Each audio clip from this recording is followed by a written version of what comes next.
Shavua Tov. Comme le Bibi l'a annoncé, on va parler un petit peu d'Ishmaël, ça tombe bien. Étant donné que c'est la Parshat Shavua,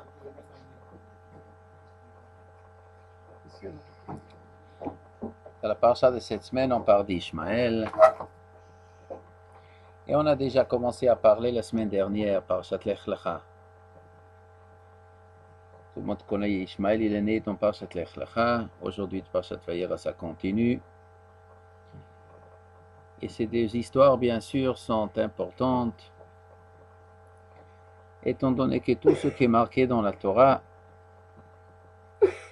est la base de l'histoire, comment elle va continuer plus tard, comme il dit le Ramban, Ma'aseh Avot Siman Labanim. L'histoire de nos parents, c'est un signe pour les futures générations. Ça veut dire plus tard, beaucoup après, qui se déroulaient les histoires qui sont marquées dans la Torah, des siècles plus tard, des millénaires plus tard. Aujourd'hui, nous sommes presque 4000 ans après ces histoires. Et pourtant, ce qui se joue aujourd'hui dans le monde trouve ses racines dans ce que la Torah nous raconte. Donc évidemment, nous avons le privilège, ce que d'autres probablement ils n'ont pas. Mais nous les Juifs, nous avons la Torah, nous avons le privilège de pouvoir percevoir, de pouvoir lire l'histoire qui se déroule devant nos yeux avec un autre regard que d'autres qui n'ont pas cet outil qui s'appelle la Torah. La Torah, c'est un outil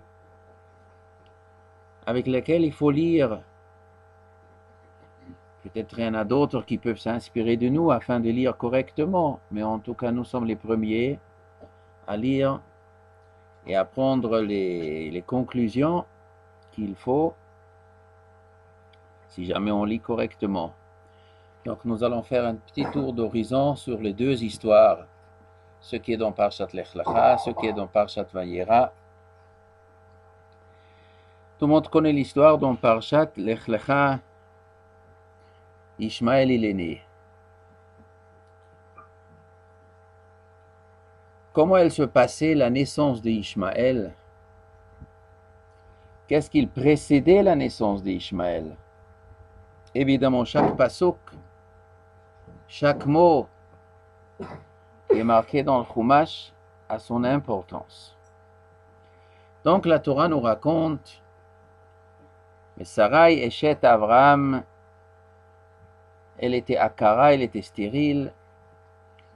Alors Sarai, elle est venue chez Abraham, elle a dit, tu sais mon mari, j'ai pas d'enfant malheureusement, alors je te conseille, bon Noël, Shifrati, Ulai Bane Mimena. Vas-y, marie-toi avec ma servante, peut-être grâce à ça on aura un enfant. Vaishma, Avram, le kol Sarai, Avram il a écouté la voix, le conseil de Sarai. Déjà ce pasuk, il faut déjà analyser. Avram, il a écouté le kol Sarai, la voix de Sarai. C'est pas la voix qu'il écoutait, le conseil de Sarai. Le texte, il aurait dû dire, Vaishma, Avram, la Hatzat Sarai, la demande, la Bakashat Sarai. Mais le pasuk, il dit la voix de Sarai. C'est quoi la voix? Elle chante belle, c'est quoi la voix de Sarai? Qu'est-ce qu'il dit Rashi? Le kol ruach hakodesh sheba. La voix de Sarai, ce n'était pas une voix normale. La parole que Sarai lui dit, c'était une voix de ruach hakodesh. Avram, il a entendu dans les paroles de Sarai la voix de la Shrina, la voix de Malach. Elle était inspirée du ciel quand elle a dit « Marie-toi avec ma servante ». Et c'est ça qu'Avram il a entendu. Ça, ce ne sont pas des paroles simples que ma femme me dit. Ce n'est pas des conseils de ma femme Sarai. Ça, c'est le ciel qui parle dans sa bouche. Ce duo que Rashi dit, bien sûr, nous ouvre un horizon, nous ouvre cette histoire pour faire comprendre que le mariage entre Avram et Hagar a été voulu min hashamayim. Ce n'était pas un accident de parcours que Sarah il a eu un joke. Non, ça a été voulu min hashamayim. Ça c'est très très important à saisir. Alors Avram, il se marie avec elle. Le pasuk il dit Vayavo el Hagar vatahar. Il est venu sur Hagar, elle est tombée enceinte. Pourquoi la Torah nous raconte il est venu sur elle? Bien sûr, ça suffit de dire qu'elle est tombée enceinte. Bon, il y en a qui disent pourquoi la Torah nous raconte il est venu sur elle. Parce que sinon, eux, ils auraient inventé qu'Ishmaël il est né par la mère, par le Saint-Esprit. Bon, comme l'autre. Alors la Torah, il a pris ses précautions qu'Avram il a vécu. Okay, bon. Mais Rashi nous dit, le pasuk veut nous dire, du moment qu'il a vécu avec elle, à la première fois, tout de suite, elle est tombée enceinte. En quoi c'est important à savoir qu'elle est tombée tout de suite enceinte? Parce que c'est ça qui a joué un rôle dans la suite des événements. Elle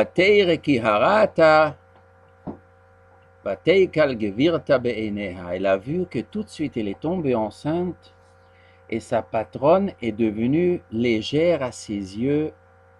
Hagar a commencé à mépriser Sarai. Qu'est-ce qu'elle disait? Comme Rashi raconte, ma patronne est une hypocrite. Ein sitra geglouya. La vie privée, la vie personnelle, la vie cachée de Sarah n'est pas comme elle fait croire au public. Ça fait un demi-siècle qu'elle est mariée avec Abraham. Elle n'est jamais tombée enceinte. Pourquoi? Parce qu'Abraham ne peut pas avoir d'enfant. Je vois bien que une fois il m'a touché, ça y est, je suis enceinte. Donc c'est elle que Dieu ne veut pas qu'elle ait un enfant. Pourquoi? Si c'est une femme pieuse, comme tout le monde dit sur elle et comme il veut faire croire, alors pourquoi Dieu n'écoute pas ses prières? Ça veut dire que moi je suis une plus grande, je suis plus pieuse qu'elle.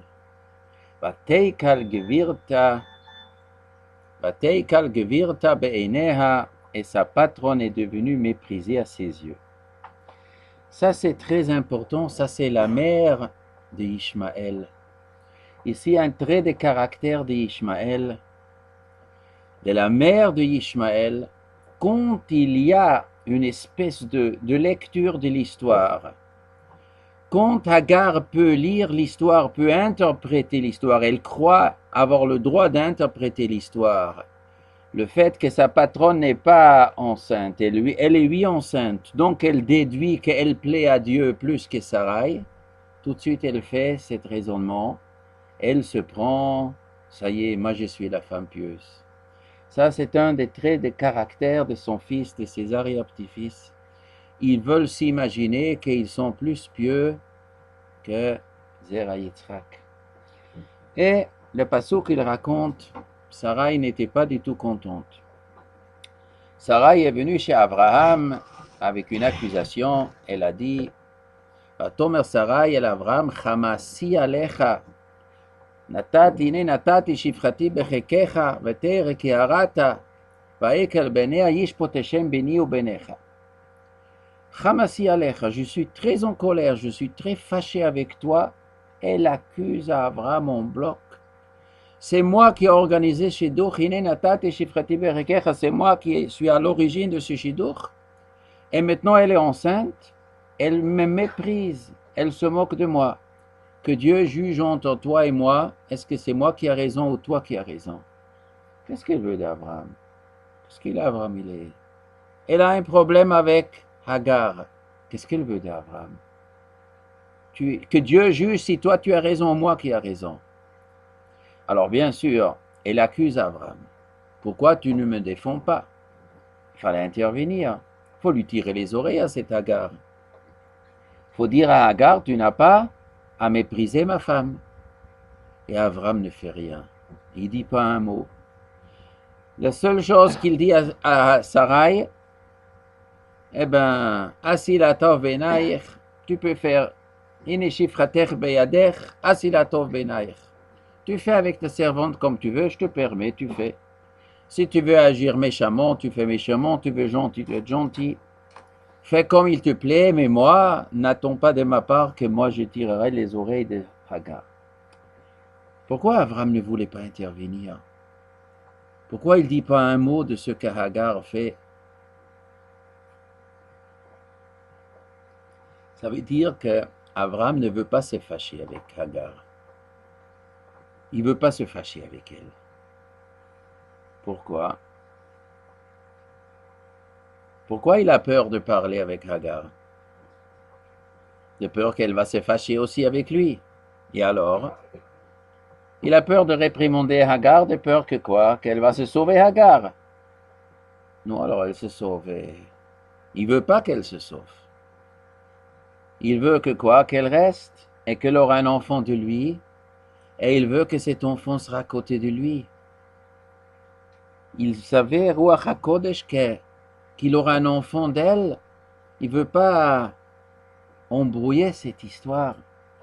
Qu'on irait pour Abraham, c'est très important cet enfant qui va naître. Et plus tard, on verra plus. Quand Akadosh Baruch Hu, après, à la fin de Parshat Lech Lecha, raconte à Abraham, tu sais, tu auras un enfant de Sarai.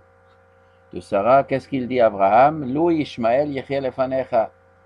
Halavai que Ishmael me restera en bonne santé, qui sera Yireh Shamayim. Abraham, il était très content d'Ishmael. Pourquoi il était si content? Alors essayons de comprendre un peu plus près qui c'est Hagar. C'est qui cette femme? D'où elle sort?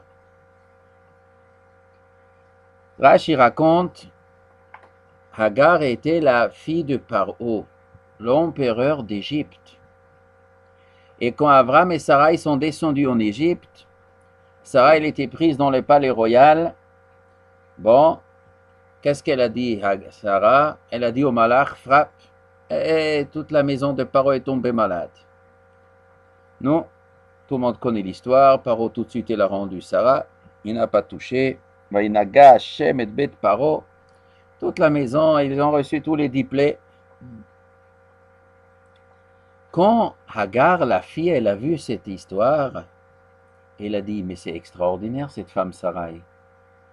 Comment l'empire égyptien, avec tout, ils arrivent ici des étrangers, un monsieur, une madame arrivent, et cette femme, elle commande des anges. Elle dit un ange frappe, eh bien il frappe. Et ils ont mis un tohu tout le palais royal. Avec tous les médecins, tous les trucs, il n'y a rien à faire. Cette femme, elle parle et tout le monde est malade. Elle a dit, j'abdique le trône d'Égypte, j'abandonne la maison de mon père et je veux rentrer au service de cette femme. Elle m'accepte comme quoi? Comme servante? Eh bien, je serai la servante chez cette femme. Mieux vaut être une servante chez cette femme Sarai que d'être une princesse dans la maison de Paro. Ce genre de raisonnement n'est pas le raisonnement de tout le monde. Ce n'est pas forcément le raisonnement d'une Française. Ce n'est pas forcément le raisonnement d'une Anglaise. Mais c'est le raisonnement de Hagar. Elle est émerveillée, elle est pleine d'enthousiasme de voir qu'il existe une personne au monde qui est branchée au ciel, qui a un pouvoir de frapper avec la parole. Elle est prête à sacrifier une carrière de princesse pour se rapprocher à une personne qui a un pouvoir dans la bouche, parce que c'est une femme qui a une sainteté. Ça, c'est un des traits de caractère de Hagar. Ça veut dire que si devant elle se trouve même une personne qui n'est pas de son tribu, Sarai vient de Shem, la descendance de Shem, elle est de Paro, Paro c'est de Mitzrayim, Paro c'est de Cham, Mitzrayim c'est de Cham. Noach il avait 3 enfants, Shem, Cham et Yafet, qui avait bien sûr des traits de caractère différents. Shem, comme il dit le Gaon de Vilna, il a reçu l'Asie, Ham a reçu l'Afrique, et Yafet a reçu l'Europe. Ce sont trois genres de caractères.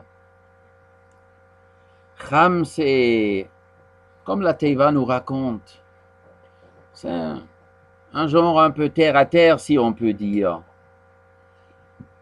dont la Teiva, il avait des rapports avec sa femme.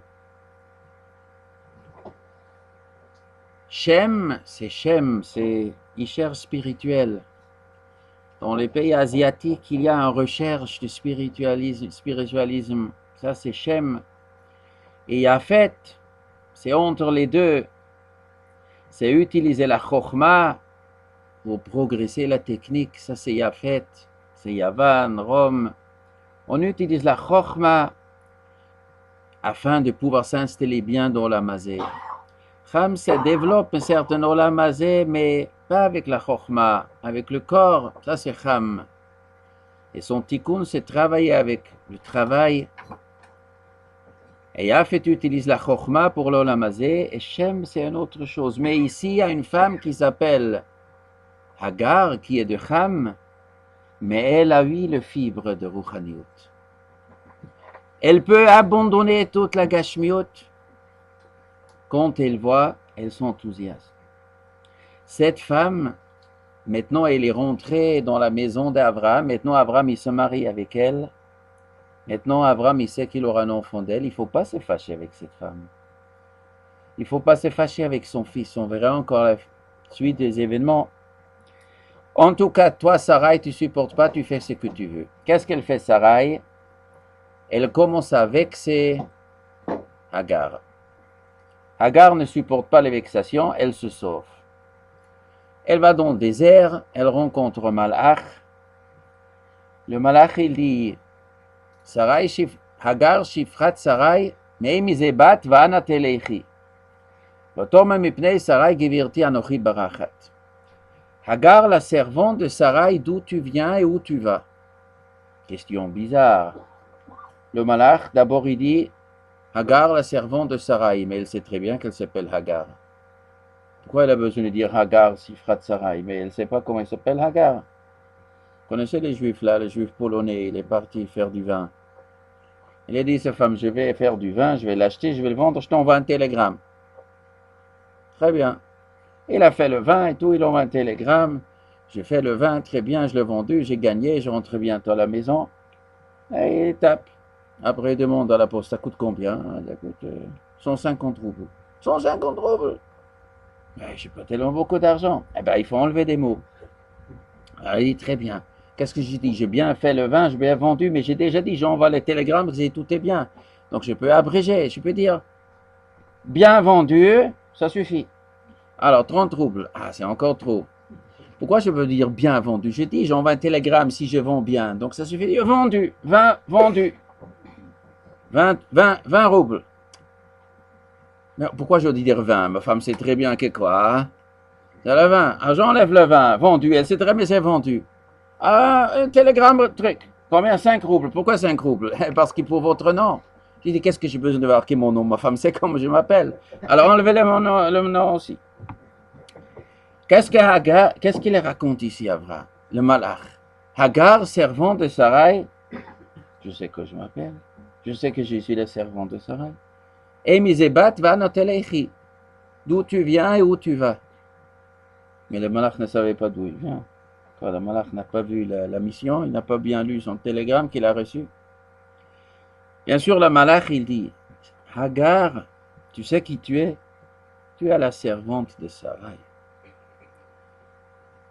Tu es la servante de Sarai, tu as oublié, tu es rentré au service de Sarai. D'où tu viens et où tu vas? Tu viens de la famille, de la maison du tzaddik, du kadosh, et de là-bas tu t'en vas où? Où tu vas te sauver? J'ai des idolâtres. Tu vas abandonner toute cette richesse de kedusha de la maison d'Abraham pour aller où tu vas aller? Hagar, elle répond, Mipnei Sarai gevirti anochi barachet. Je me sauve de Sarah est ma patronne. Je ne supporte pas qu'elle est ma patronne. Moi, je veux mon indépendance. Je ne veux pas qu'elle me commande. Ça, c'est un des traits de caractère, il faut bien comprendre, de Hagar. Elle veut bien rentrer au service de Sarah quand elle est enthousiaste. Mais quand elle croit qu'elle est plus tzadek que la patronne, elle ne supporte plus qu'elle sera la patronne. Je ne veux pas que cette femme sera ma patronne. C'est un des traits caractères des enfants de Hagar. Ils ne veulent pas que les Zera de Yitzhak sera les patrons. Ils veulent leur indépendance. Malgré qu'ils ont tout reçu, ils sont tout inspirés de Sarah, Ishmaïl s'est inspiré d'Abraham et de Yitzhak, on veut après l'indépendance. Mipnei Sarai Gvirti Anochi Barachat. Qu'est-ce qu'il dit le malach? Shuvi el Gvirtech. Vitani Tachat Yadeh. Retourne. Retourne chez ta patronne. Il n'a pas dit retourne chez Sarai. Retourne chez ta patronne. Vitani, soumets-toi. Leur bonheur, c'est quand ils se soumettent, quand ils écoutent ce que l'école Israël dit. Après, il dit le malach, Hinachara yavaladet ben, mekarat shmo Ishmael, kisham Hashem elionech. Tu auras un enfant, tu appelleras son nom Ishmael, kishama Hashem elionech, parce que Dieu, il a entendu ta souffrance. Qu'est-ce que le malach, il vient d'annoncer ici? Dieu a entendu ton souffrance. C'est de quoi il a entendu? Bien sûr, Dieu, il entend tout, c'est pas un hédosh. Évidemment, il est omniprésent partout. C'est-à-dire quoi? Il a entendu ta souffrance. Ça veut dire qu'il a accepté. Il a entendu. Tu as souffert ici quelque part injustement. Et Dieu, il a entendu ça. Et c'est pour ça qu'il te donnera un enfant.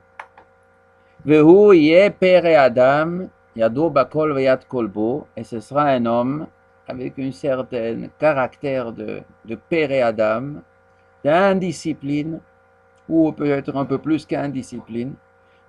Pere un peu, une petite mesure de brutalité en lui. Yado bakol qui met la main sur tout, qui voudrait prendre tout, qui voudrait dominer tout, qui voudrait s'accaparer tout ce que les autres ils ont.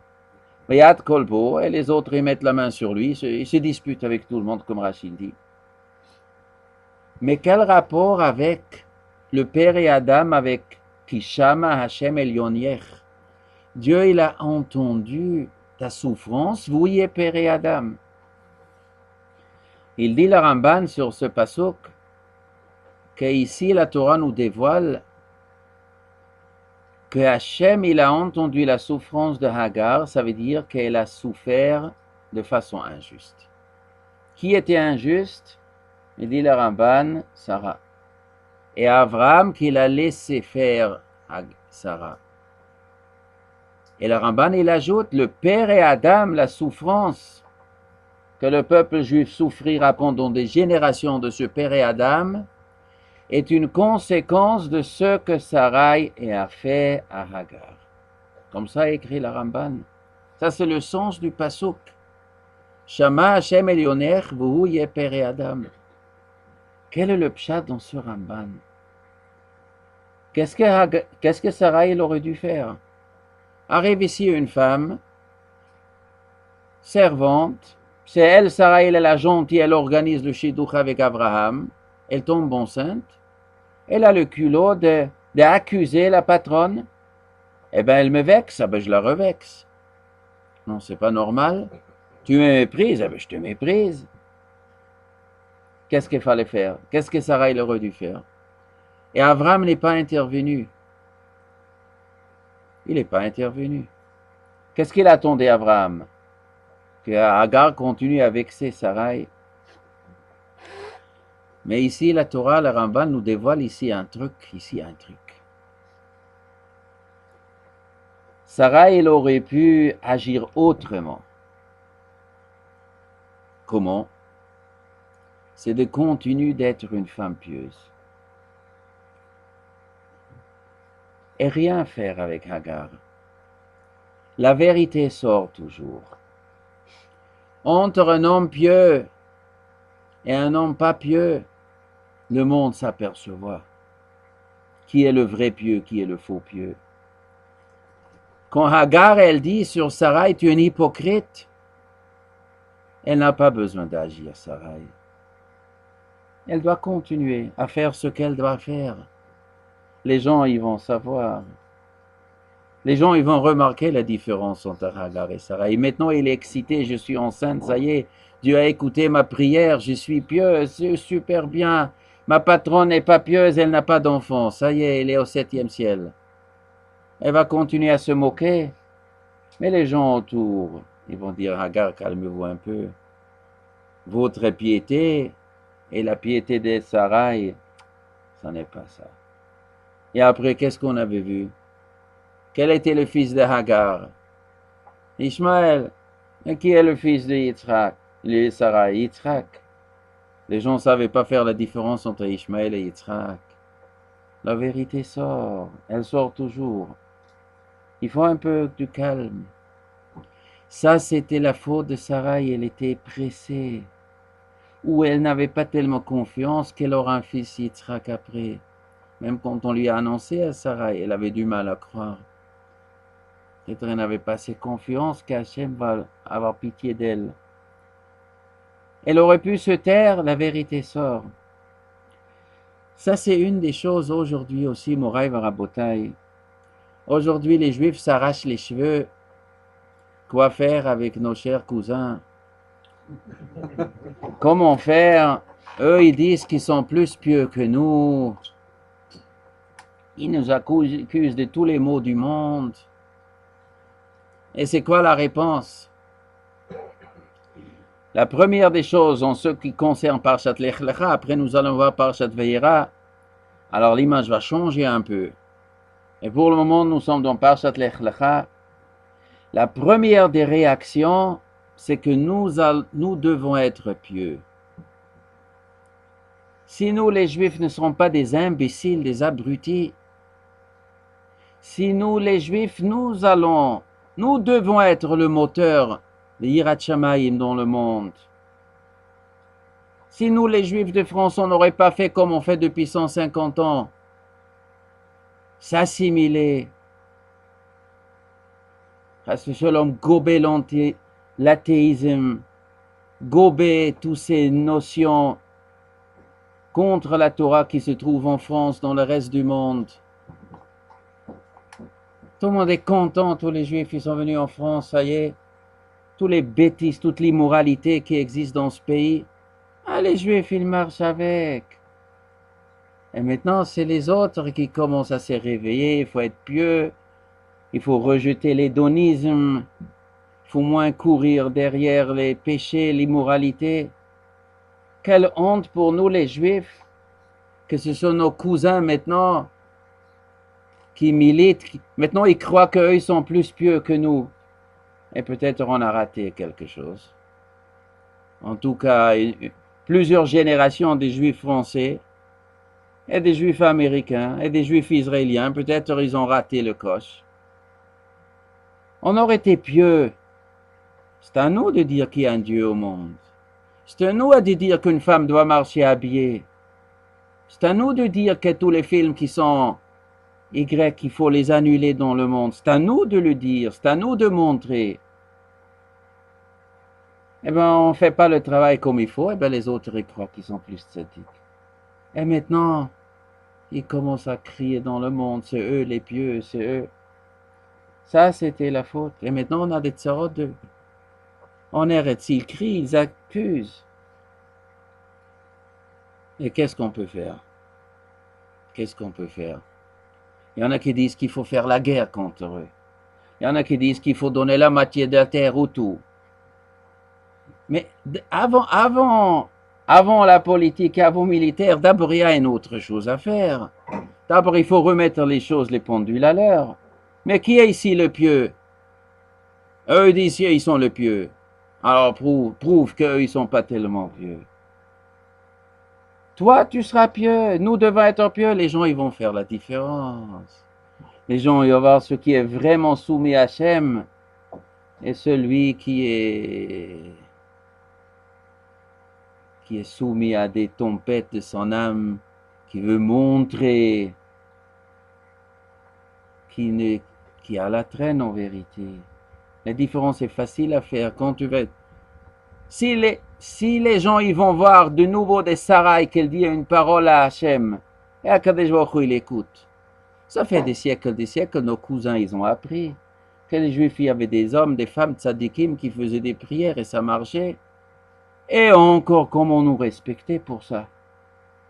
Mais des rois chez eux, et des sultans et des imams. Mais combien ils sont venus chez des rabbanim de se faire bénir parce qu'ils savaient Tacher Tevarech Tevorach, Asher Taor Yuar. Ils savaient très bien quand les juifs pieux ils donnent une bénédiction, ça marche. Quand les juifs ils donnent une contraire de bénédiction, ça marche aussi. Hagar elle a vu Sarah elle a maudit Paro, eh ben ça marchait à la Makom. Eh ben elle a respecté. Ils savent respecter, c'est pas comme des Français. Nos cousins, ils ont la fibre juive, ils savent respecter un juif qui fait une tfila qui réussit. Ça, c'est la première des choses aux juifs de faire. Faut pas leur laisser le terrain. Faut pas qu'eux, ils occupent ce terrain. Le terrain de la kdusha, le terrain de la tfila, le terrain de la prière, le terrain de être soumis à Hachem. C'est à nous d'occuper ces terrains. Ça, c'est la première des choses. Ça, c'est par Lech Lecha. Mais, Akadosh Baruch Hu, il a dit à Abraham, il y aura une grande descendance. Arbe, ils seront très, velo Isafermerov, comme ça Akadosh Baruch Hu, il a dit à Abraham dans Parshat Lech Lecha. Ils seront très nombreux. Pourquoi ils doivent être si nombreux? C'est vrai, il paraît qu'ils sont 1,5 milliard, un quart. Chaque quatrième dans le truc, il fait partie de cette... Ils ne sont pas tous des descendants Gashmi, mais en tout cas, ils se sont rangés sous la bannière de cette philosophie que cet homme-là représente. Pourquoi Kadesh Baruch il a fait? C'est bien. Kanire, on doit constater qu'il y a malheureusement des choses qu'on ne peut pas changer quand on est peu nombreux. Kanire, il y a des entorses dans l'humanité, il y a des distorsions, il y a des tragédies dans l'humanité, que ce peuple qui Hama'at Mikol Ha'amim, qui est le plus petit de toutes les nations, ce peuple ne peut donner que des indications à d'autres, et ce doivent être des sociétés qui sont nombreuses, qui pèsent lourd. La France va changer, Moraï Rabotaï, il ne va pas rester comme ça. Ça passe ou ça casse, ça va pas rester comme ça. Évidemment, eux, avec leur nombre, des millions, ils vont changer quelque chose. Il n'y a pas de Boré Olam. Le monde existe tout seul. On fait ce qu'on veut. Réfractaire à toute idée qu'Akadosh Baruch il a donné les lois. Ils vont changer. Avec leurs milliards, avec leur nombre, leurs millions de gens et leurs milliards de pétrodollars, ils vont changer la France. Dommage que ce n'est pas nous que nous l'avons fait. Nous ne pouvons pas le faire, mais eux, ils vont le faire. Ça va être délicat. Ça va... On a des belles époques en vue. Ce sera pas facile. Mais c'est ça le chemin. Comme ça, la Torah nous le dit. C'est ça que la Torah nous prédit. La Torah nous dit, Mashiach il va venir.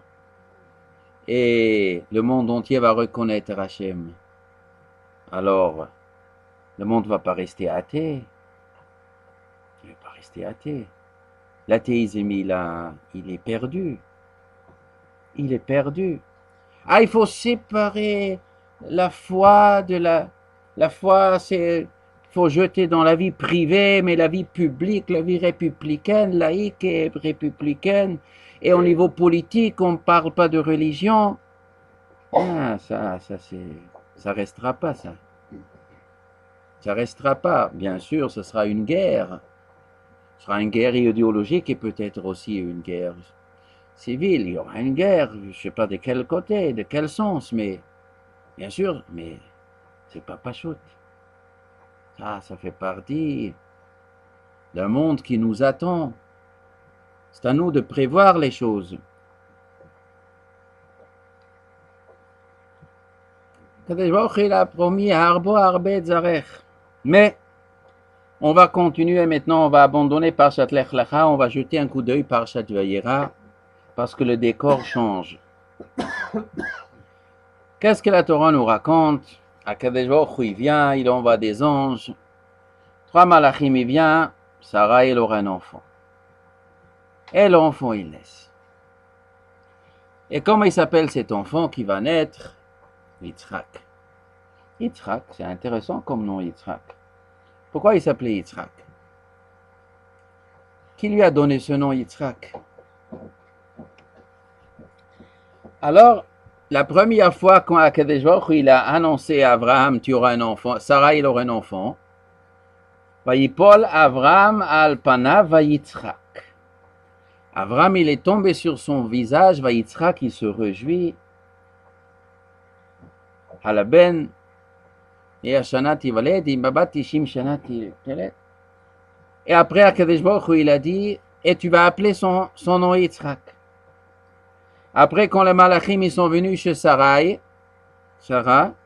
Vatitzhak Sarah Bekirba. Encore une fois, elle a ri, elle a rigolé, elle a souri, elle se réjouit. Encore une fois. Après, quand il est né, qu'est-ce qu'elle a dit Sarah? Tzchok asali Elokim. Kol Hashem Yitzhak, encore une fois, 2 fois ce mot. Tzchok. Une joie Dieu m'a fait. Kol Hashem Yitzhak, ils vont tous sourire. Ils vont tous sourire. Tout le monde va sourire, ils vont entendre Yitzhak, tout le monde va sourire. Mais qu'est-ce que c'est ce sourire? Akadosh Baruch Hu dit sourire. Yitzhak et Avraham et Sarah, et tout le monde va sourire. Et le cerise sur le gâteau, que le jour du festin, le festin qu'Avraham il a organisé, Vater Sarah et Ben Hagar Mitzrit, Metzachek. Metzachek, c'est quoi Metzachek? Il a fait sourire. Metzachek, il a amusé la galerie. Il a fait le pitre. Metzachek, il a fait sourire tout le monde. Et Sarah, il a dit, il faut envoyer cette servante avec son fils. Rashi donne différents pshatim, qu'est-ce que c'est Metzachek? C'est pas si simple, qu'est-ce que c'est Metzachek? Metzachek, ça fait allusion à l'idolâtrie. Ça fait allusion à l'immoralité. Ça fait allusion à des assassinats qu'Ishmaël préparait à tuer Yitzhak. Mais la traduction littérale, Metzachek, ça veut dire il a fait sourire. Ça veut dire quoi, il a fait sourire? Et pshat, la Gemara raconte, il y a une Gemara Besechet Bava Batra. La Gemara dit, le monde entier vis-à-vis de Sarah, c'est comme un singe devant un homme. La beauté de Sarah, elle était tellement belle. Si on compare toutes les beautés du monde à côté de Sarah, eh ben, elles vont tous être, tous les hommes, les femmes vont être comme des singes devant un homme. Un singe, tu mets un orang-outan, tu mets un chimpanzé à côté d'un homme. Ah, l'homme, il est beau, un chimpanzé, c'est un chimpanzé. Le monde entier, vis-à-vis de Sarah, c'est comme un singe devant un homme. Comme ça dit la Gemara. La beauté de Sarah, vis-à-vis de Chava, c'est comme un singe devant un homme. Chava, elle était encore beaucoup plus. Chava devant Adam Arishon, comme un singe devant un homme. Et Adam Arishon devant la Shrina, comme un singe devant un homme. Comme ça l'expression. Qu'est-ce que ça veut dire? De quelle beauté on parle ici? Tout le monde devant Sarai, dans la beauté Gashmi, peut-être. Mais ça veut dire quoi là? Adam Arishon devant la Shrina. La Shrina, c'est une beauté Gashmi, la Shrina. Shrina, tu ne peux pas dire beauté Gashmi. Donc il s'agit d'une autre espèce de beauté. La perfection, la qualité de la sainteté, d'une vie élevée, d'un comportement noble. La Shrina, ça c'est la Shrina Kadosh Baruch Hu. Shrina, la dernière station qu'avait Achol d'Akadosh Baruch Hu sur terre.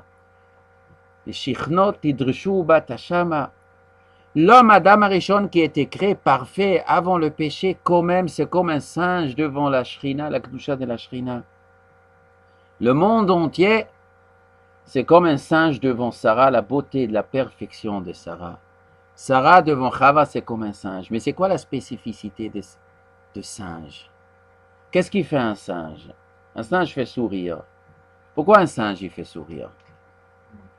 Parce qu'il imite l'homme. Il imite. Un kof. Kof, c'est le hakif. Le hakif, comparer. Un singe veut faire comparer.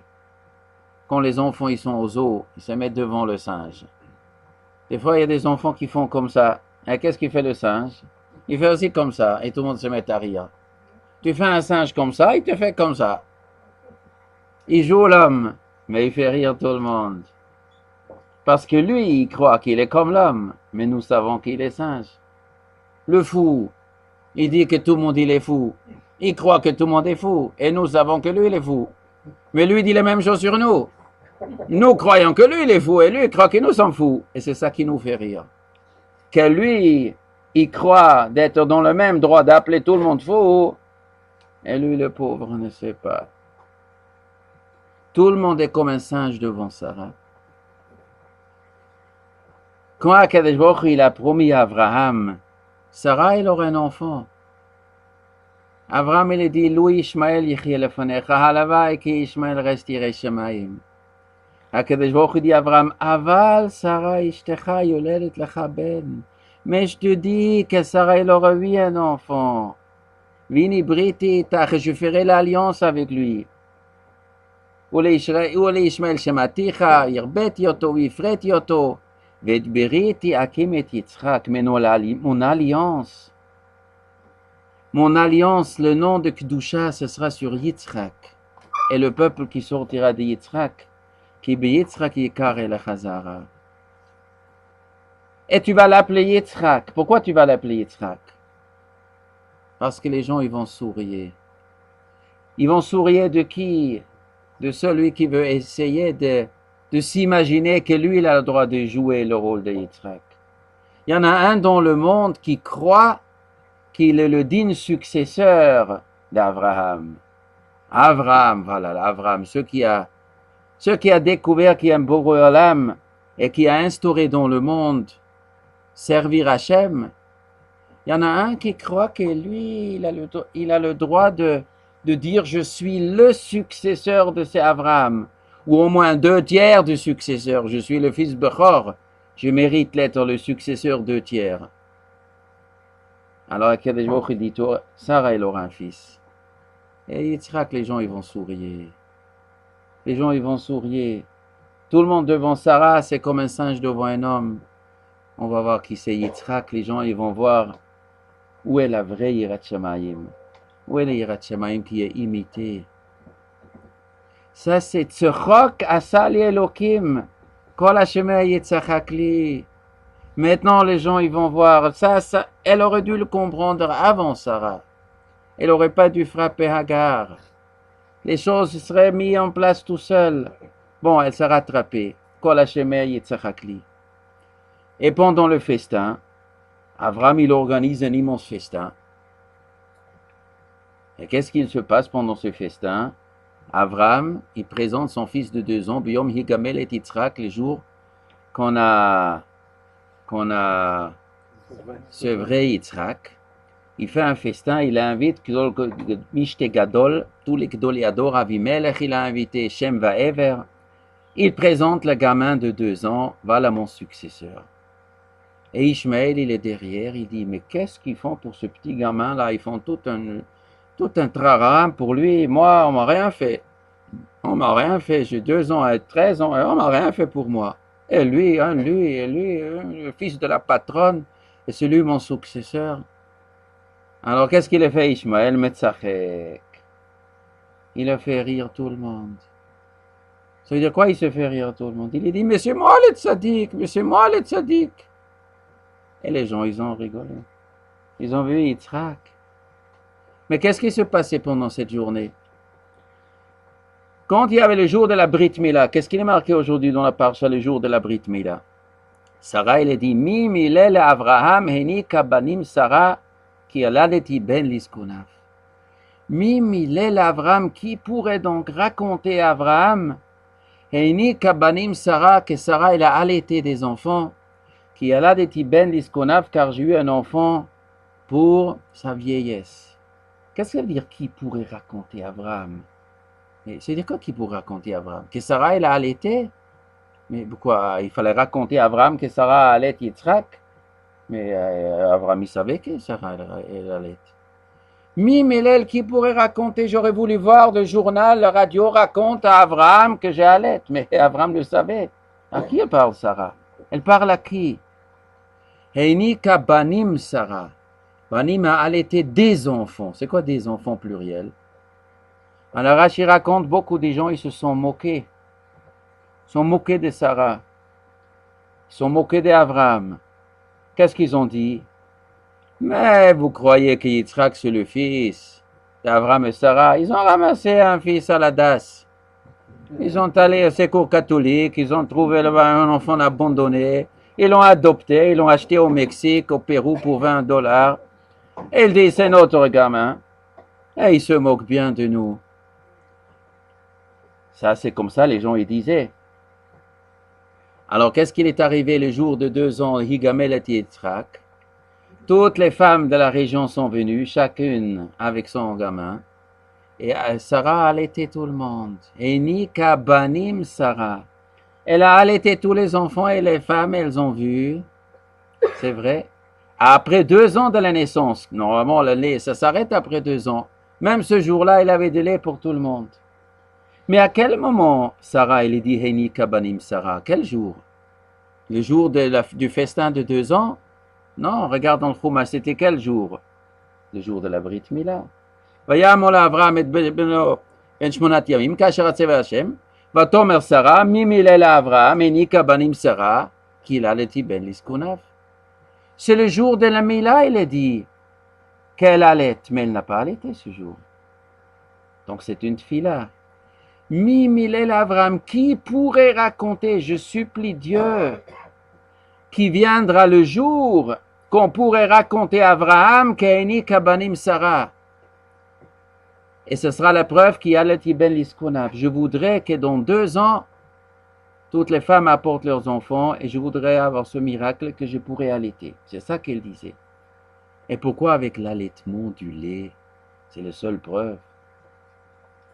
Il y a un Gemara dans Masechet Avodah Zarah, elle raconte, un jour, il y avait un empereur à Rome. Il s'appelait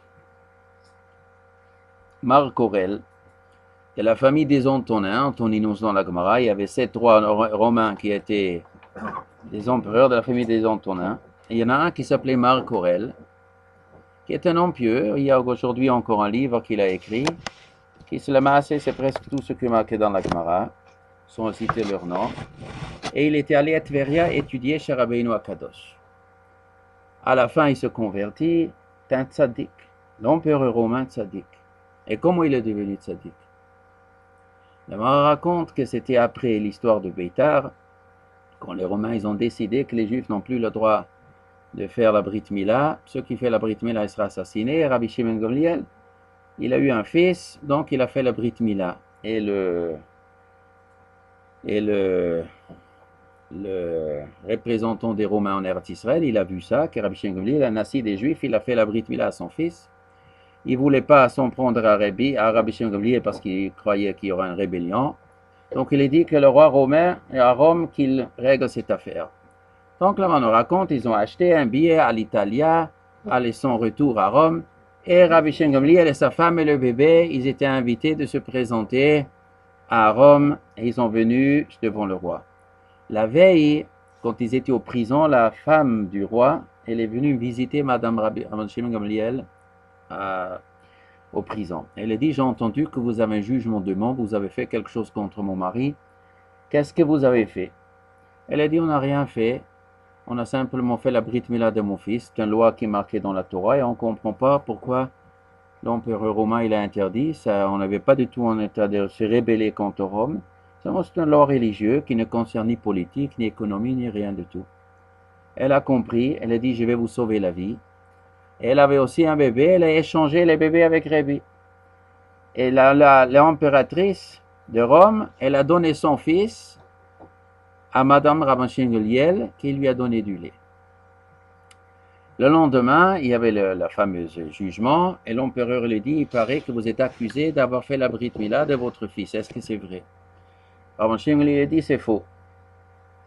Alors l'autre, là, la représentante de Rome en Eretz, il dit, comment c'est faux? Vous avez fait un festin tout courant, vous avez fait la Brit Mila. Il dit, faux, c'est pas moi.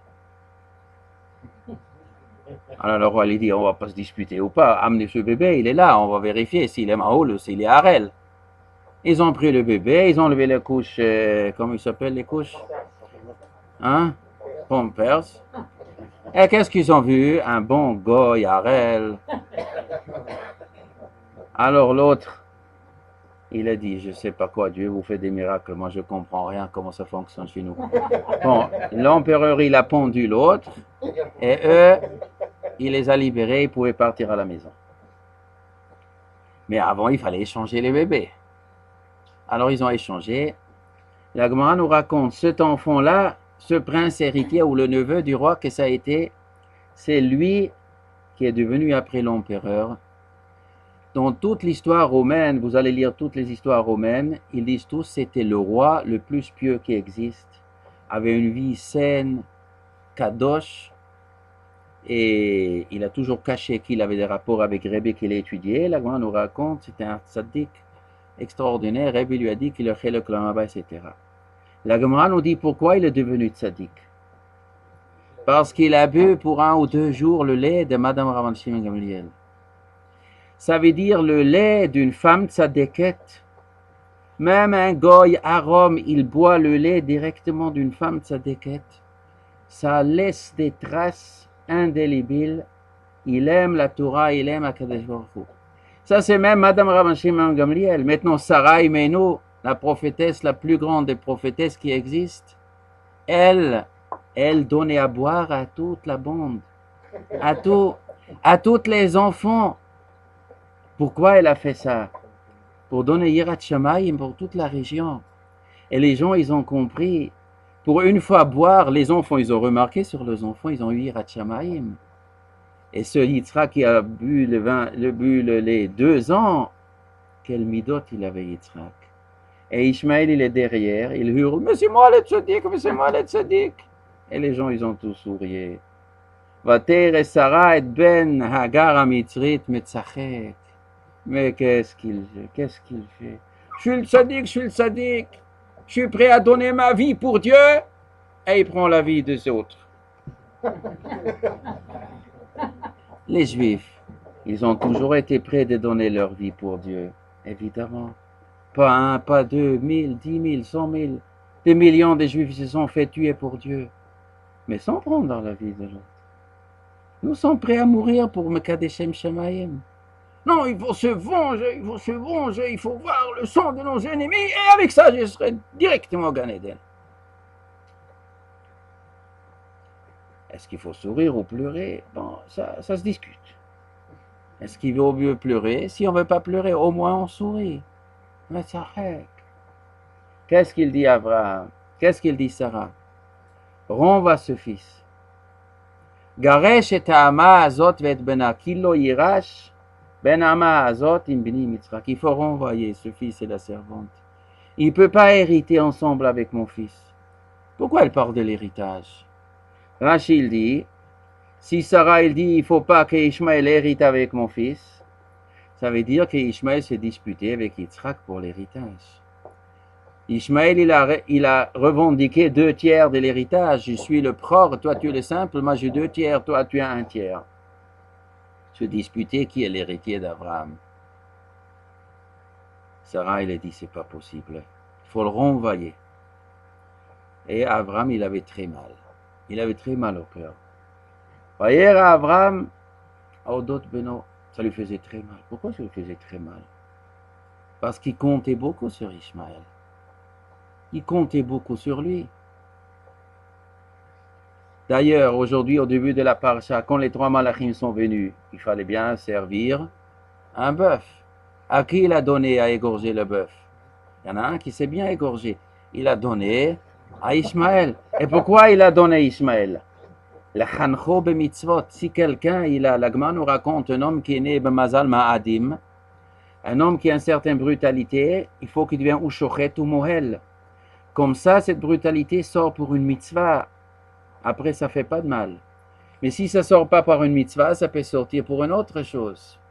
Il a donné à Ishmaël, mais pas que pour ça. Rachid dit le chancho b'mitzvot, mais en vérité, Abraham Avinu, il avait encore une autre intention pourquoi il a donné Ishmaël.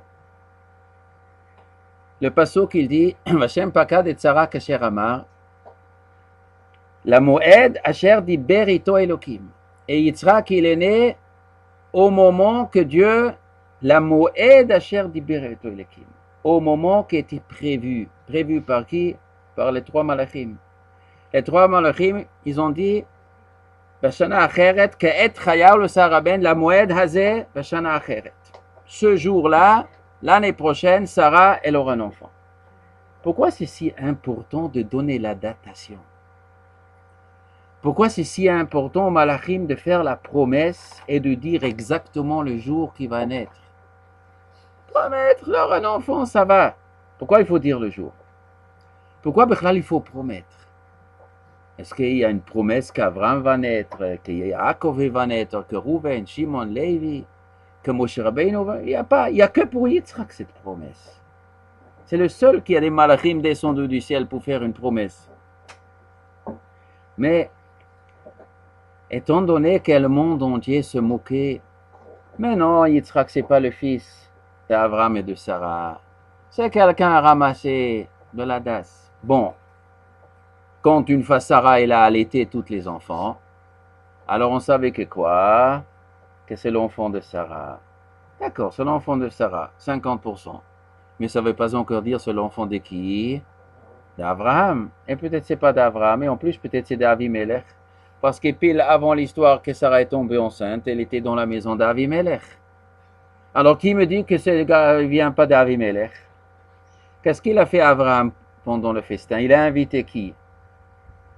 Mishte Gadol, Rachid, il a invité Avimelech. Pourquoi il a invité Avimelech? Qu'est-ce qu'il fait Avimelech pendant ce festin? Parce qu'il a dit à Avimelech, dis-moi Avimelech, dis-là devant tout le public, dis-moi tu as touché Sarah.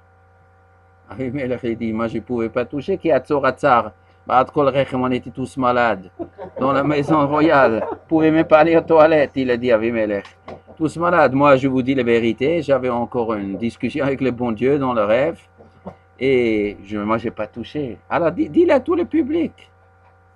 Maintenant, qui était celui qui aurait été le plus intéressé de s'imaginer que Yitzhak, ce n'est pas le fils d'Abraham, mais c'est le fils d'Eliezer? Qui est l'homme le plus intéressé?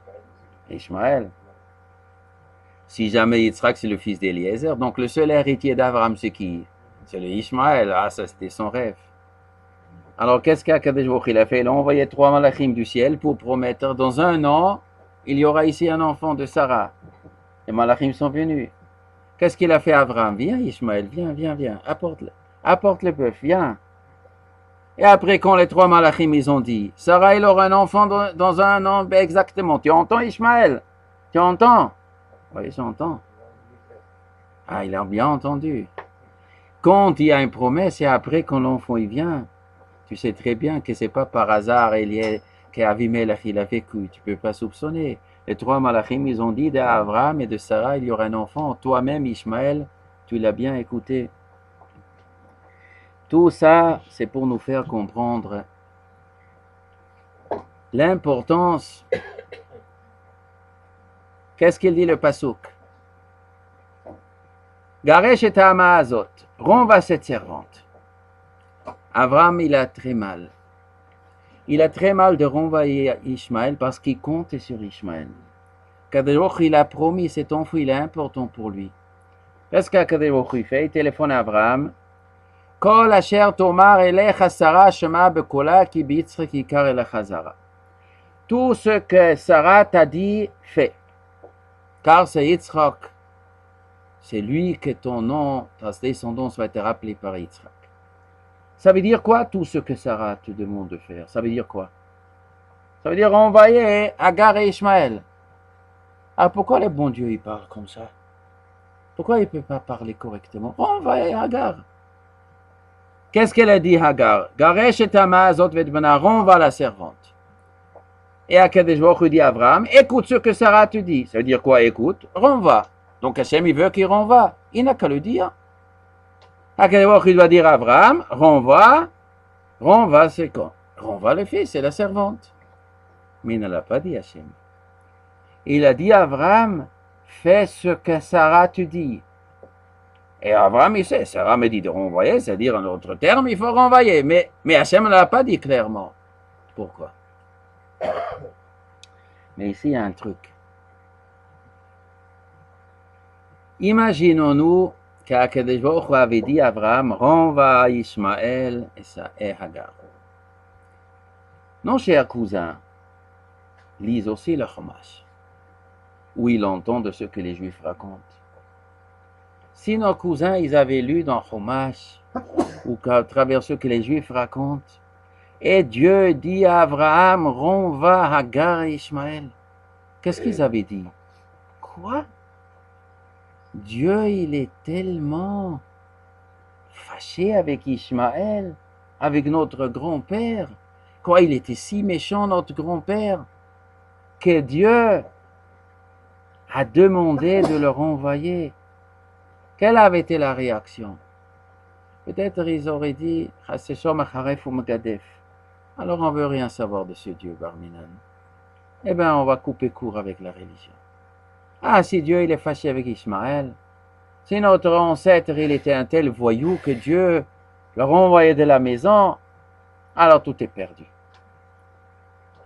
Quand quelqu'un y pense, Barminan, que Dieu est fâché avec lui, il peut couper court, il peut partir. Et Chas Shalom, tout est raté. Akadosh Baruch Hu ne voulait pas.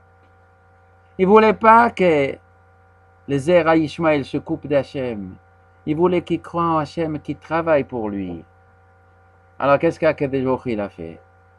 Il n'a pas dit à Abraham renvoyer. Il a dit écoute ce que Sarah dit. Alors comment ils disent nos cousins? Étant donné qu'Abraham et Sarah ils étaient en mahloket, Abraham ne trouvait plus le shalom bayit avec Sarah. Bon, alors Akadosh Baruch Hu dit bon alors écoute Sarah, il faut faire plaisir à Sarah. Bon, c'est Sarah la fautive. Ishmaël était un tzaddik. Il était bien, mais comme Sarah ne supportait pas, bon, et Abraham n'avait pas de shalom bayit, mais c'est un problème entre Abraham et Sarah, mais c'est pas dans le fond. Et jusqu'à aujourd'hui, ils disent comme ça. Jusqu'à aujourd'hui, ils disent comme ça. C'est un problème que Sarah, c'est elle qui a provoqué tout. Akadosh Baruch Hu n'était pas si fâché avec Ishmaël. Ça, c'est très important pour Akadosh Baruch Hu, ça. Il ne veut pas qu'eux soient macharfim ou megatfim. Il veut qu'il pense qu'Ishmaël est quand même quelqu'un de bien. Et Rachid dit, Ishmaël a sa tchouva. Il y a dans la Gemara Rabbi Ishmaël. Il y a un Tana qui s'appelle Rabbi Ishmaël. Il y a un Kohen Gadol, Rabbi Ishmaël. Rabbi Ishmaël, Kohen Gadol. Comment?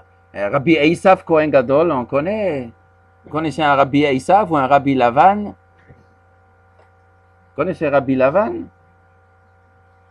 Je ne connais pas. Terach, Rabbi Terach, on connaît Rabbi Terach. Rabbi Ishmaël, on connaît Rabbi Ishmaël, il y a plein de chacham qui s'appellent Rabbi Ishmaël. Il dit Rabbi Notam, Ishmaël a sa tchouva. Il a fait tchouva. D'où on sait qu'il a fait tchouva? Où c'est marqué dans la Torah qu'il a fait tchouva? Parce que quand Abraham il est niftar, le pasuk il dit Vayikbur oto Yitzhak v'Ishmaël banav. Et Yitzhak et Ishmaël l'ont enterré. Et quand Yitzhak il est né, il est niftar Yitzhak. Il est marqué Vayikbur oto Esav et Yaakov banav. Esav et Yaakov l'ont enterré. Pour l'enterrement de Yitzhak, la Torah nous dit Esav et Yaakov. Ça veut dire Esav, il lui dit moi d'abord. Et derrière moi le rabbin. Et quand Abraham est niftar, Vayikburoto Yitzhak v'Ishmaël banav. Ça veut dire qu'Ishmaël il dit monsieur le rabbin, vous d'abord, moi l'imam après, mais vous d'abord. D'abord vous, monsieur le rabbin. D'ici, on voit qu'il a fait teshuva. Et où on voit qu'il a fait teshuva? Il a fait les 400 coups, Ishmaël. Rové Kachat. Il a fait les 400 coups. Où je vois qu'il a fait teshuva? Parce que la question sur Ishmaël, c'est quoi? Est-ce que il veut bien reconnaître que Yitzhak, il est devant lui? C'est lui le tzaddik. Yitzhak, c'est le tzaddik. Et moi, j'essaye de le seconder, de m'inspirer de lui. Quand il raisonne comme ça, tout est bien. Quand Ishmaël s'inspire de Yitzhak, il reconnaît que Yitzhak, il est le chef. Et que la Kedusha, la vérité chez lui, et lui doit apprendre chez lui. Alors tout est bien. Quand Hagar comprend qu'elle est la servante de Sarai, Shubi el Gvirter, Vitani tachat yadea, tout est bien. Le problème, il est quand il cherche son indépendance, quand il croit qu'il n'a plus besoin ni la religion juive, ni le peuple juif, il peut voler sur ses propres ailes. Alors là, c'est chez Merachem, là, c'est la catastrophe du monde. Quand il croit que lui peut représenter ceux chez eux qui veulent se débarrasser du peuple juif. C'est eux qui mettent le monde en danger de mort. Parce qu'ils croient qu'ils peuvent parler au nom de Dieu, ils peuvent conquérir le monde au nom de Dieu, ils croient qu'ils peuvent représenter la sainteté. Et là, la plus grande cruauté, la plus grande imbécilité, la plus grande catastrophe peut sortir. Mais du moment qu'ils se laissent guider par Yitzhak et Ishmaël, alors c'est une autre chose. Le contraire, s'il s'inspire de chez nous et reconnaît cette inspiration, il peut faire beaucoup de choses. Il a un grand programme pour lui, très très grand programme pour lui. Et il voulait que ce Ishmaël sera le fils d'Abraham, même si Avamon Goyim Netaticha, que quoi, que Abraham, il est le père de beaucoup de nations. Mais ça, c'est le père spirituel. Mais vis-à-vis d'Ishmaël, c'est beaucoup plus que ça. C'est Mamash, son fils. Mamash, son fils, c'est très important. C'est important pour le monde aujourd'hui. Ces gens-là, ils sont très importants. Et leur culture, il a quelque chose à faire pour repousser une autre culture au monde. Et des autres cultures. Il y a des autres cultures tordues. Mais eux risquent d'être archi-tordus. Mais s'ils se soumettent, tout est bien. Alors il faut quoi? Il faut que nous les Juifs, nous serons dignes, nous serons reconnus chez eux comme ceux chez qui on peut s'inspirer. Si chez nous les questions d'argent, si chez nous les questions de moralité, si chez nous l'application de la Torah, Ben Adam la Chavero, Ben Adam la comme c'est correct, eux ils vont se la fermer, obligatoirement. On entend leur discours. Oui, vous avez tué des prophètes. Qu'est-ce qu'il dit? Le Coran est dans leur hadith, c'est dans le truc, des accusations. Vous êtes des infidèles. Et vous avez tué vos prophètes. Et vous avez transgressé le Shabbat. Et Dieu vous a transformé en singe et en CO, etc. Parce que vous avez transgressé le Shabbat. Aujourd'hui, grâce ou à cause de la télévision, de l'Internet, qui est un outil de propagande, de folie. Ils endoctrinent des milliards de personnes du matin jusqu'au soir avec des philosophies, avec des vieilles histoires et avec des situations où ils pointent avec le doigt sur certaines immoralités qui se trouvent dans le peuple juif. Preuve à l'appui, il filme à Tel Aviv, il filme la plage de Tel Aviv, il filme les Madoff, il filme tous ces gangsters que par tragédie ils sont juifs. Et les Freud et les Marx et tous ces gangsters. Et il pointe le doigt, mais vous empoisonnez le monde. Comme si c'est nous les seuls.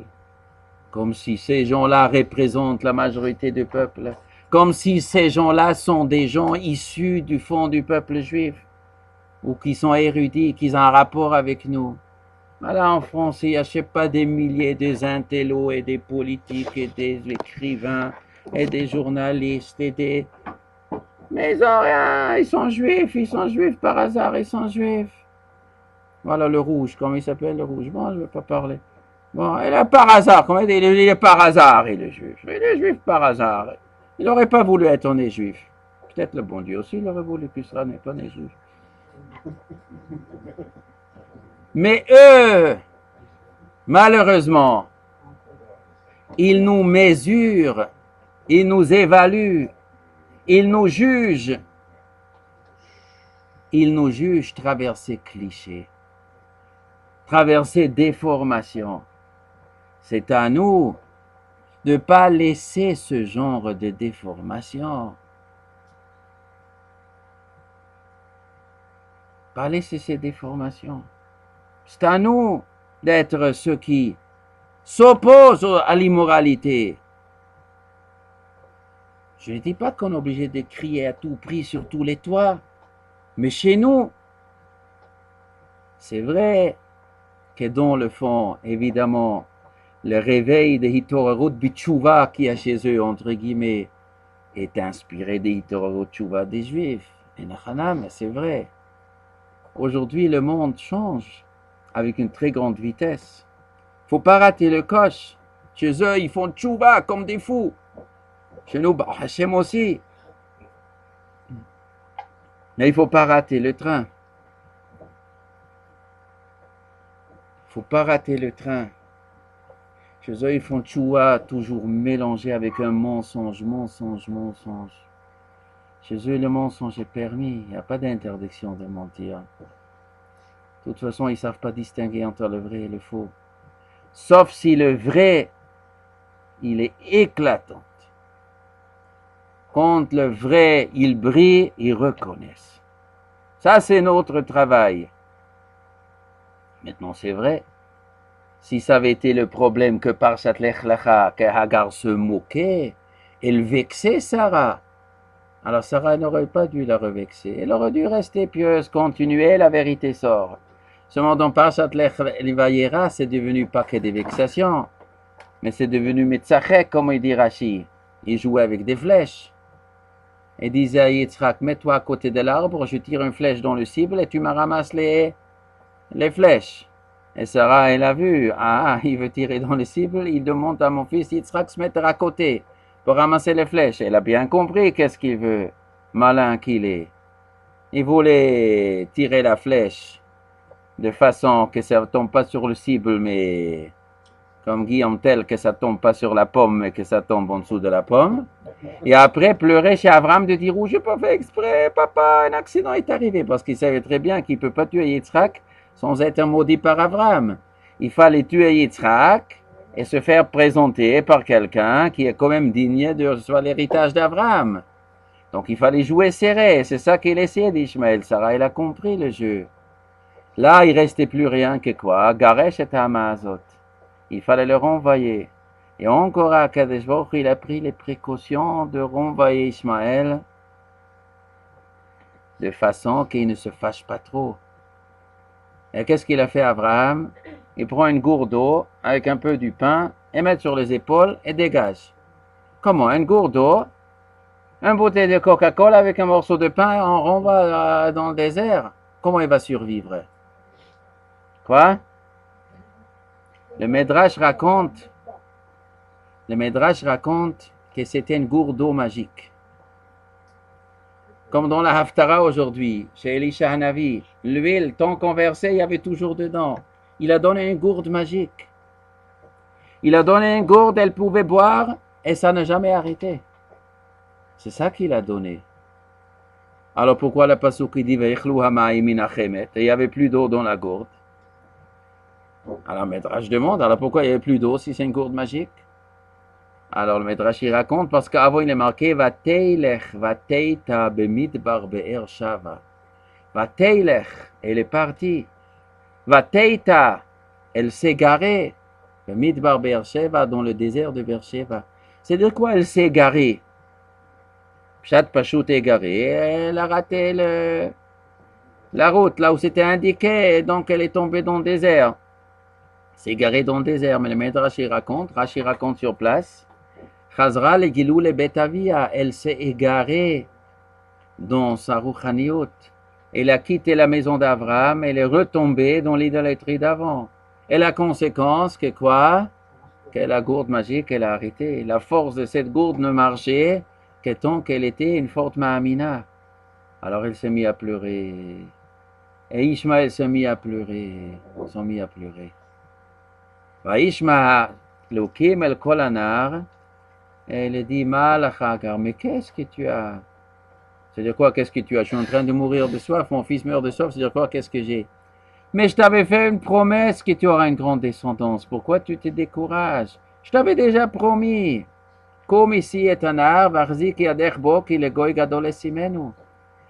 Hagar, elle a reçu encore une femme malach. Elle a reçu encore une femme malach qui lui a promis. Aitorot minashamayim. On ne trouve pas beaucoup des non-juifs dans la Humash qu'ils ont eu Aitorot minashamayim. On ne voit pas qu'il a parlé avec Paro. Il a parlé avec Moshe Rabbeinu parle avec Paro. On n'a pas vu qu'il parlait avec Paro. Il n'y a pas beaucoup de gens qu'il a parlé avec eux. Bilam, oui, Bilam c'est un morceau spécial. Bilam, oui. Ça, il faut venir un autre moment à rue Annelé pour Bilam. Mais en tout cas, c'est une des rares personnes qu'il a envoyé un malach, qu'on dirait que c'est important. Mais ce qui nous concerne, si nous nous comportons de façon que chacun qui veut se comparer à notre piété, que les gens vont sourire, alors là, ça désarmera. Pas seulement les gens, ils vont sourire eux-mêmes. Ils vont se regarder dans le miroir. Ils vont dire, bon, baissons un peu le ton. Regardons. Yitzhak et Ishmaël, Banav. Yitzhak, il est avant Ishmaël. Et après, les événements, ils vont changer. Et bien, Ezrat Hashem, il y aura beaucoup d'améliorations. Si on veut poser des questions, on peut poser des questions. Oui, j'écoute.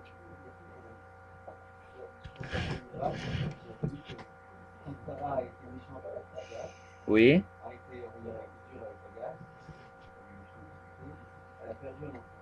Oui.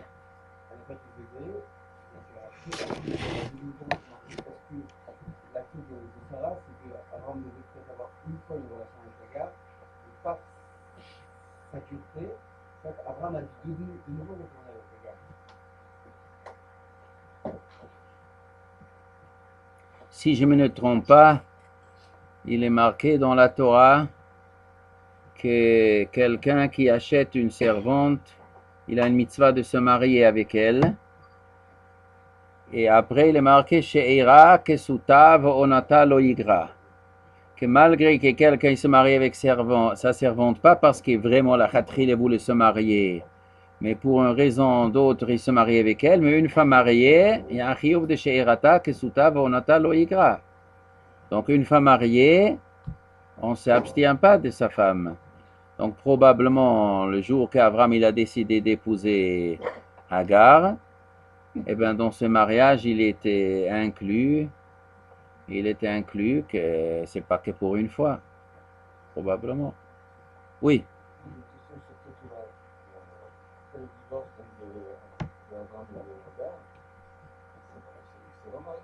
Avec Ketura, d'après Rashi, oui. Oui.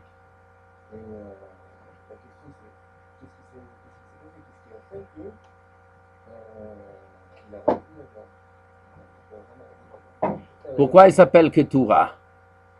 Qu'est-ce qu'il dit Rashi? Pourquoi Hagar il s'appelle Ketura? Un pshat melachon naim maaseh hakiktoret. Ça veut dire Ktoret, c'est le service le plus haut qui existe au Beth Mikdash, Ktoret. Il était un tzaddik, est extraordinaire. L'autre pshat Ketura, c'est Keshura. fermée, c'est-à-dire elle ne s'est pas donnée à aucun homme depuis qu'Abraham l'a renvoyée jusqu'à ce moment-là. Donc c'est une femme extraordinaire. Et Abraham, il voulait avoir encore d'enfants d'eux. Il a eu encore 6 enfants, et ces 6 enfants, ils jouent un rôle. Un des enfants de ces Keturah, il s'appelle comme Midian. C'est le peuple de Midian. Yitro venait de Midian. À tous ces 6 enfants, Abraham Avinu, il a donné Emouna. Il a semé Emouna chez toutes les nations autour. Et la femme qui était la meilleure candidate, c'était Keturah. Donc c'était une femme pas pachoute. Alors c'est pas une femme pachoute.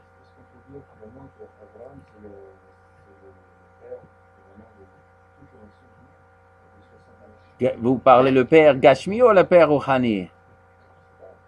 Vous ne savez pas, alors il faut savoir. Il avait un enfant Yitzhak Ishmael, il y avait 70 nations, les 70 nations qui sont marquées dans Parshat Noach, 70 personnages. Et Ishmael, c'est une personne importante, c'est Ishmael et Esav et Yaakov qui sont les enfants Gashmi d'Abraham. Mais les autres, ils s'affilent. Après, il y a beaucoup qui sont affiliés à Ishmael. Après, Bnei Keturah, Bnei Ishmael, ils se sont mélangés avec beaucoup des nations. Et il y a chez eux beaucoup de gènes d'Ishmael, quoi. Quoi? Oui, une seconde, oui, tout de suite, oui, d'accord.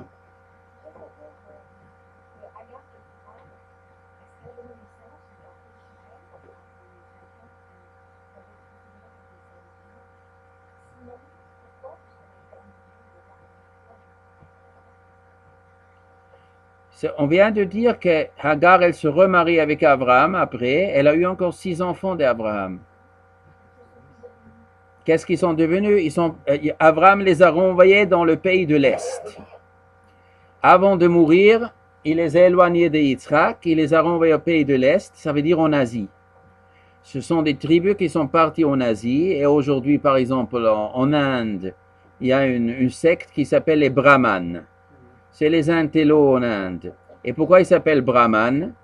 Alors eux, ils s'appellent Brahman parce qu'ils descendent d'Abraham. Ils sont un de ses 6 enfants.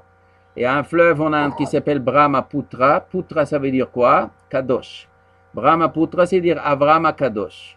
Eux, ils disent, dans le Gange, en Brahmaputra, ils se font mikveh. Ils ont beaucoup de choses spirituelles qui ressemblent à certaines coutumes qu'il y a dans la Torah. Eux, ils disent que ça descend d'Avraham Avinu, qui leur a donné des notions de chercher Dieu. Il y a tout en hindouisme, bouddhisme, il y a toutes sortes de notions qui ressemblent un petit peu à la Torah. Certaines notions ressemblent, et Avraham Avinu, il a mis ça dedans dans la tête, afin que le monde ne va pas sombrer tous que dans la Gashmiut. Il parle de Gan Eden, Gehinom, pour la purification de l'âme, etc. Il y a beaucoup de nations en Inde.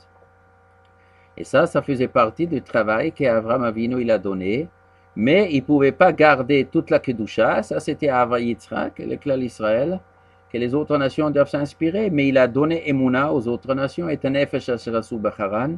Il travaillait sur d'autres aussi. Oui, qu'est-ce que vous avez demandé? Je me pose la question, pourquoi Hagar, bien sûr elle devient Keturah, mais je me pose la question de savoir pourquoi elle a choisi pour Ishmaël une Égyptienne. Pourquoi elle n'est pas restée dans le giron Kadosh? Pourquoi elle est retombée dans la rue d'Azara, la plus totale? Mais en plus, elle a donné une femme donc, complètement à l'ouest d'Israël.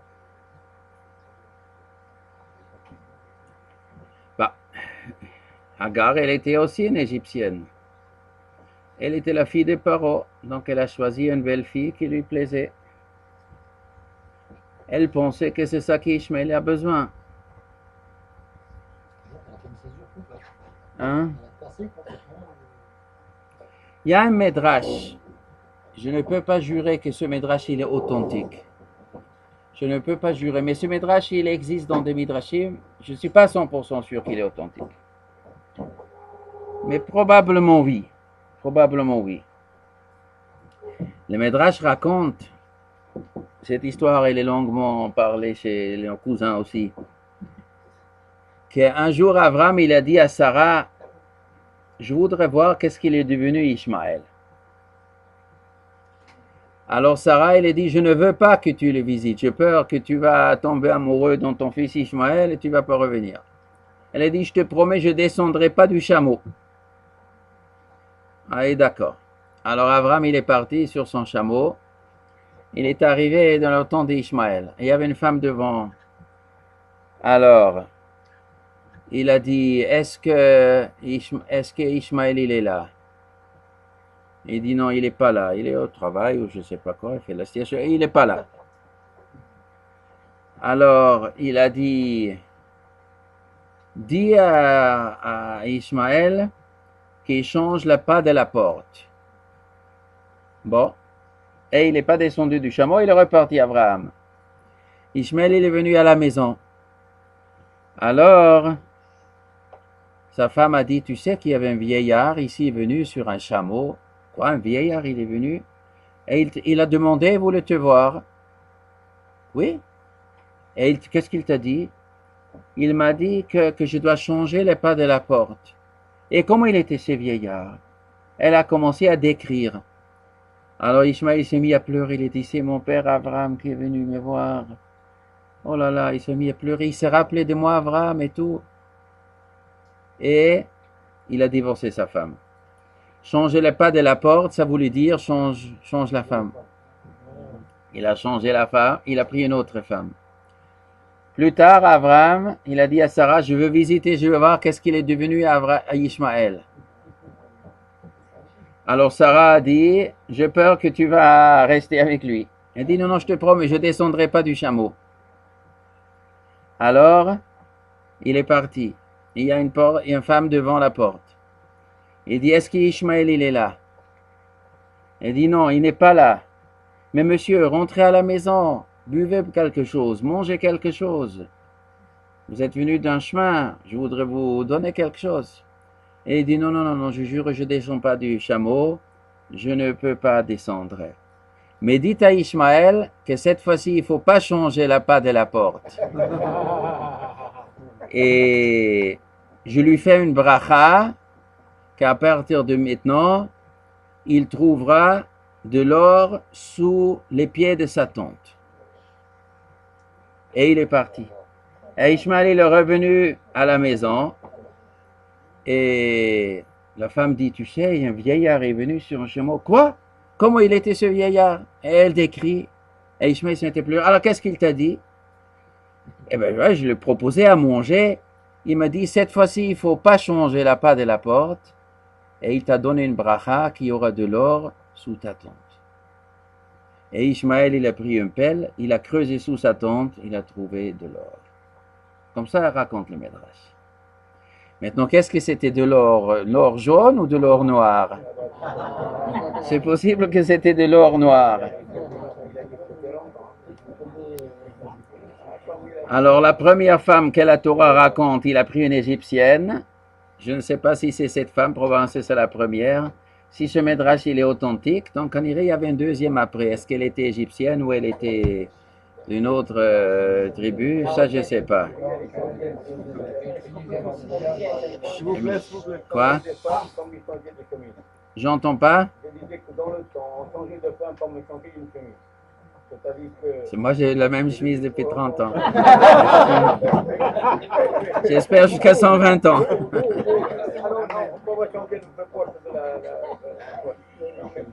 Mais qui vous a dit qu'on changeait la femme, comment changer la chemise dans le temps? Tous les migraines, quand on entend toujours une femme, il a pris 4 femmes, il a pris 6 femmes, il a pris 8 femmes, c'est toujours des harems chez eux. Ah, chez eux? Ah, en Turquie, les sultans, oui, oui, oui, oui. Ah oui, chez eux, oui. Ah, je croyais chez nous, ah oui. Oui, j'écoute. Est-ce qu'on peut considérer que les enfants d'Abraham, quels qu'ils soient, aient une juif? C'est quoi juif? C'est quoi une âme juive? C'est quoi juif? Une âme qu'Hachem aurait donnée. Et les autres, qui a donné les âmes? Le diable? Mais les âmes des autres, il y a des âmes qui n'est pas Dieu à donner? Alors, quoi si? Il y a des âmes qui ne viennent pas de Dieu? Alors, alors tout le monde entier, c'est des âmes juives? Non. Juif, ça veut dire le peuple qui était au Har Sinaï et qui a juré d'appliquer la Torah. C'est ça, juif. Voilà.